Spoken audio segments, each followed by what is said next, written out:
എടേ എല്ലാരും പൈസയ്ക്ക് വേണ്ടിയാണ് ജീവിക്കുന്നത്. അവന്മാരും പൈസയ്ക്ക് വേണ്ടിയാണ് ജീവിക്കുന്നത്. ഇന്നലെ അല്ലു അർജുന്റെ അമ്മൂമ്മയ്ക്ക് ഏതാ ഒരുത്തൻ വിളിച്ചിട്ട് പോകും. തെണ്ടുകൾ വന്ന് കണ്ടിട്ട് ഇങ്ങനെയൊക്കെ പറഞ്ഞിട്ട് പോകും. നിങ്ങൾ ഇവിടെ കണ്ടിട്ട് പോയെന്നൊരു സാമ്പാറാണ്. അത് നിങ്ങൾക്ക് വേണ്ട പച്ചക്കറിയിലുള്ള കഷ്ണം ഇല്ലാന്ന്. ഈ സിനിമയിൽ എന്താണ് ഇല്ലെന്ന് പറഞ്ഞ് ഈ ചെറ്റകൾ ഇവിടെ നിന്ന് ഇറങ്ങി പോണത്? ഈ സിനിമയിൽ ആസ്വദിക്കാനുള്ള എല്ലാ കാര്യങ്ങളും ഉണ്ട്. സ്നേഹമുണ്ട്, ദുഃഖമുണ്ട്, ആസ്വാദനമുണ്ട്, എല്ലാം ഉണ്ട്. നിങ്ങൾ ഇവിടെ കണ്ടിട്ട് പോയെന്നൊരു സാമ്പാറാണ് എന്നേ എനിക്ക് പറയാൻ പറ്റൂ.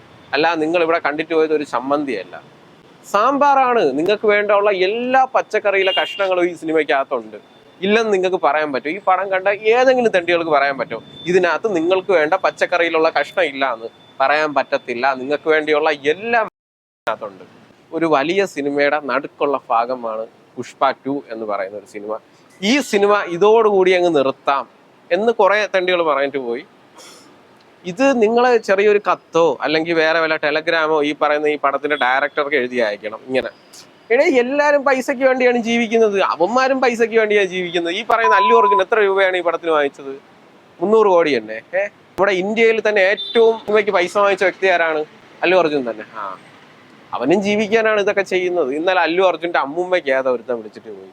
എന്തിന് കാര്യം? അല്ലു അർജുൻ അവന്റെ അമ്മൂമ്മയ്ക്കും എല്ലാം വിളിച്ചാ? ഇല്ലല്ലോ.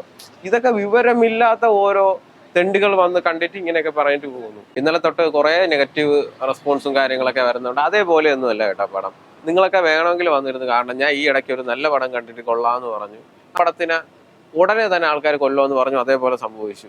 ഹലോ മമ്മി എന്ന് പറയുന്ന ഒരു കിടിലം സിനിമയായിരുന്നു, ഇപ്പോഴും ഉണ്ടായിരുന്നു. പക്ഷെ ആ പടം പോയി.